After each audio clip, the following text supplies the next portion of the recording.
Alors aujourd'hui, on va apprendre à colorier au crayon de couleur. J'ai choisi cet outil parce qu'il est très peu cher, que vous en avez tous parce que on va les travailler souvent à l'école parce qu'ils ne transpercent pas les feuilles.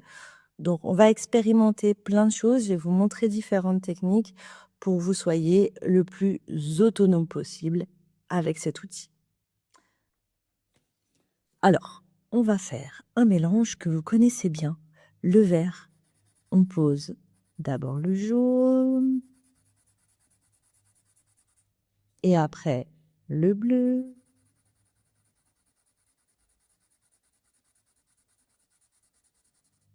On va remettre du jaune pour refondre les couleurs et là, notre vert apparaît.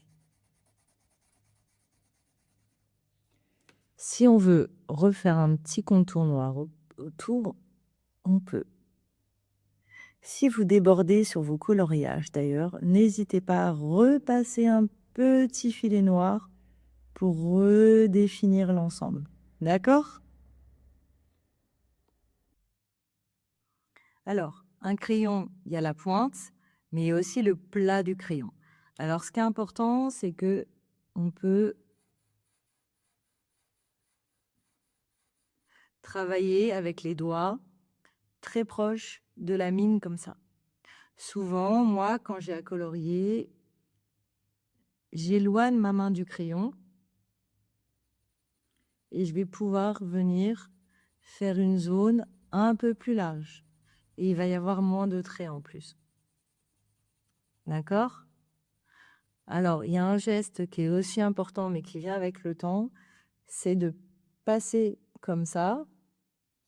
Et là, je vais pouvoir faire des grandes surfaces très, très fort. Vous avez vu? Ça fait beaucoup moins de traces. Et ça fait une jolie zone en plus. Il faut absolument essayer avec le crayon. Dans certaines boîtes de crayons, vous aurez le blanc. Le blanc, il est pratique, il ne sert pas à rien. Si je mets une couleur très forte, j'appuie très fort et tout doucement, je vais venir dégrader ma couleur en appuyant de moins en moins fort.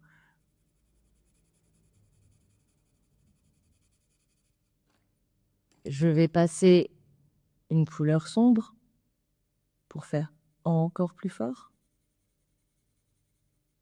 Et je vais pouvoir venir fondre les couleurs avec mon blanc pour avoir une plus jolie texture.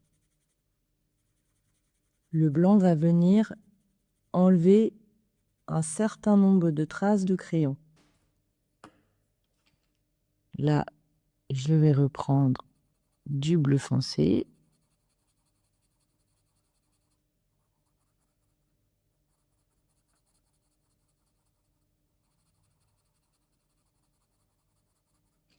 Le blanc pour venir mixer le tout. Hop, encore un autre bleu.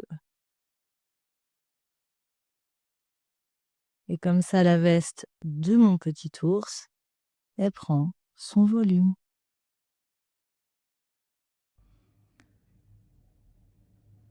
Alors, dans un premier temps, ce qu'on va définir, c'est d'où vient la lumière.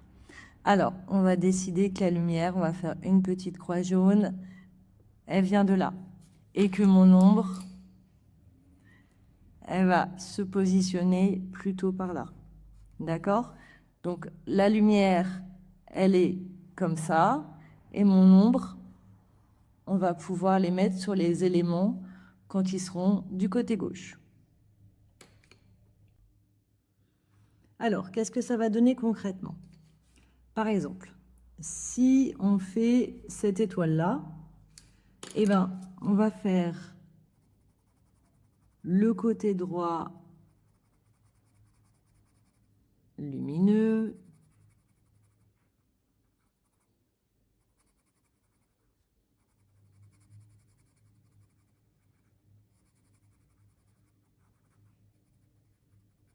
là, je vais appuyer moins fort.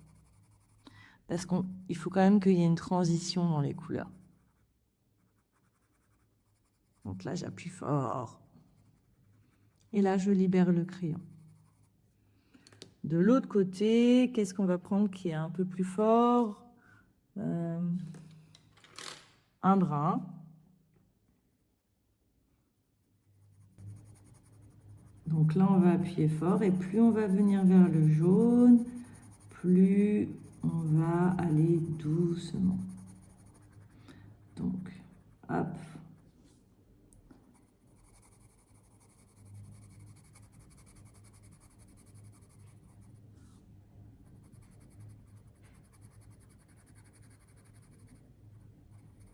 Il faut que vous considériez.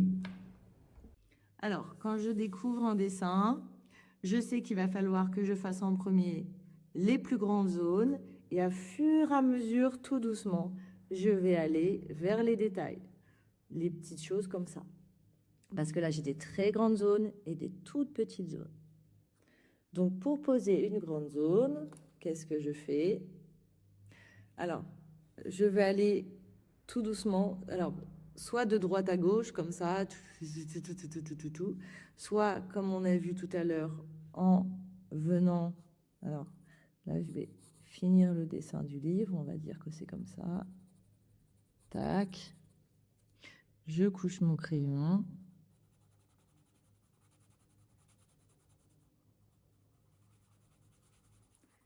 Et tout doucement, je vais venir remplir ma zone. Alors, je vous montre le coucher du crayon parce que souvent, quand on est petit, ce qui nous gêne, c'est les traces de crayon. Donc là, normalement, en faisant comme ça, on en a, mais beaucoup moins.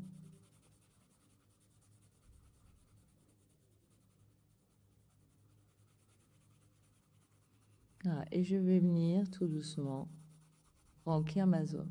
Alors d'abord, je fais les contours, vous avez vu, et après, je vais vers l'intérieur, parce que là, il faut que je m'applique. Tac. Et puis la zone intérieure, on s'en fiche un peu. Mon geste, j'ai pas besoin de l'arrêter.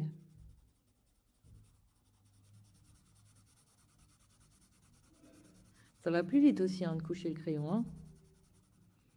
Alors, ce qu'on va faire, c'est que là, je vais arrêter, je vais vous montrer la différence avec un geste où je serai en train de colorier. Alors ça, c'est le geste à ne pas faire, d'accord? Hop là, je vais là, je vais là, je vais là, je vais là, je vais là, je vais là. Alors, quand vous faites ça, qu'est-ce qui se passe? Bah, c'est pas très très joli, d'accord? Donc ça, on essaye d'éviter, ok?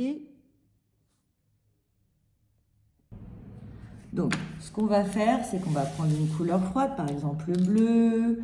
On va pouvoir mélanger les bruns, des gris et des noirs. On va essayer. Donc, dans un premier temps, on va rester foncé, proche du trait d'origine. Parce que l'ombre, elle est plus forte près de l'objet. Plus elle va s'éloigner, partir par là, plus elle va s'éclaircir. Donc, ce qu'on va faire, c'est qu'on va prendre juste un noir et un gris. Comme ça, ça va être clair. Donc, j'éloigne ma main de ma mine et je vais pouvoir venir tout doucement poser mon ombre portée. Alors ça, c'est important parce que ça va donner du volume à l'ensemble. D'accord? Et je libère le crayon, j'appuie de moins en moins fort. Et qu'est-ce qui se passe? La feuille de mon cahier, elle est en train de se décrocher de la table. Elle prend son volume. Alors, quel est... Il faut se poser des questions un peu quand on dessine. Hein. Quel est notre objet le plus haut?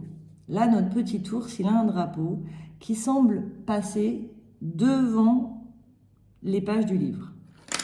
Alors, lui, il va aussi créer une ombre portée.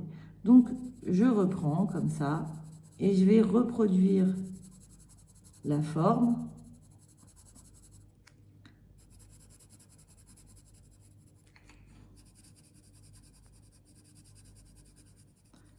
exactement pour les mêmes raisons, pour que le drapeau il ait une ombre sur la table. D'accord? C'est un peu pareil pour tout. Par exemple, là, si je veux que ma main elle se décroche du cahier, hop, je viens faire une ombre portée dessus. Alors, vous avez vu, je colorie en faisant des petits cercles. Hop. Et je colle. Ma main, elle n'est pas comme ça, hein. Je suis éloignée. Ça me permet de voir ce que je fais. Je prends de la distance sur mon sujet. Et pareil, j'appuie bien aux bordures. Je vais prendre le noir et je vais appuyer plus fort. Et là, magie! Ma main se sépare du cahier. Pareil, là, l'intérieur de la main, si je veux qu'elle prenne son volume, hop. Pourquoi? Parce que le crayon va avoir une ombre portée. Alors ça, c'est un peu compliqué. On n'est pas obligé de le faire au début. Mais ça va être partout un peu pareil. C'est-à-dire que là, mon texte, il passe entre ce cahier-là et cette page-là. Si je fais plus foncé entre les deux, parce qu'il va y avoir beaucoup d'objets qui vont me faire des ombres, et bien automatiquement mon I, mon R et mon E, ils vont se décrocher. Et là, hop, j'allège, j'allège, j'allège.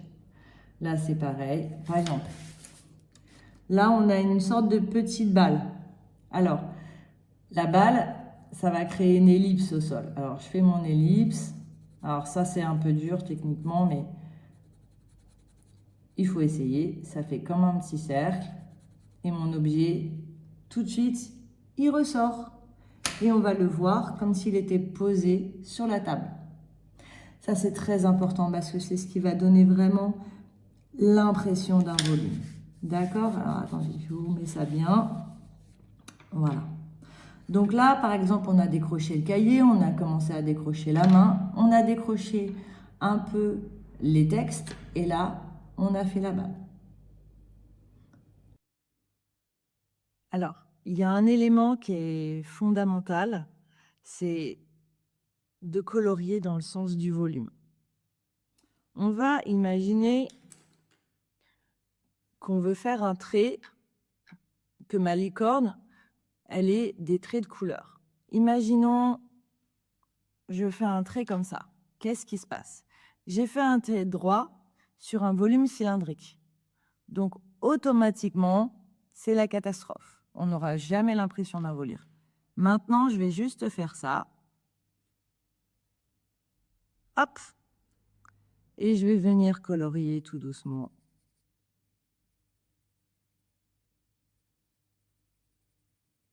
Ma jolie petite licorne.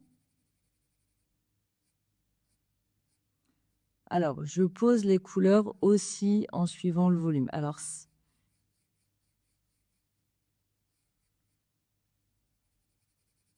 voilà. Et alors, qu'est-ce qui se passe?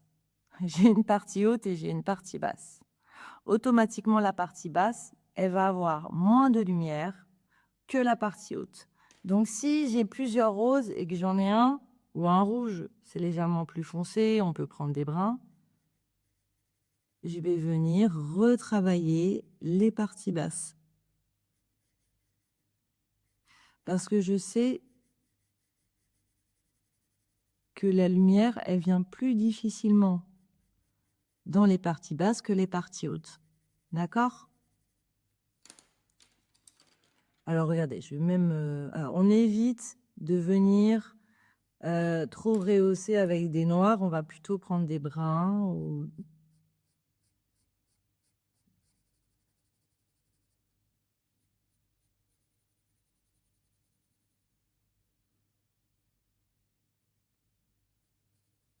Voilà.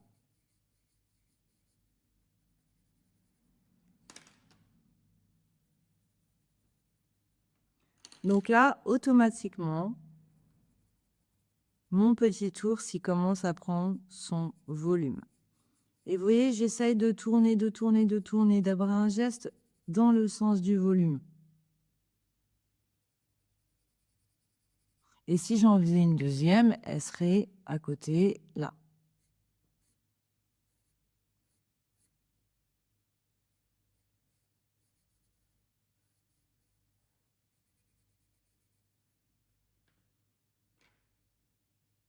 Le crayon de couleur supporte très bien la superposition. Donc, on va essayer de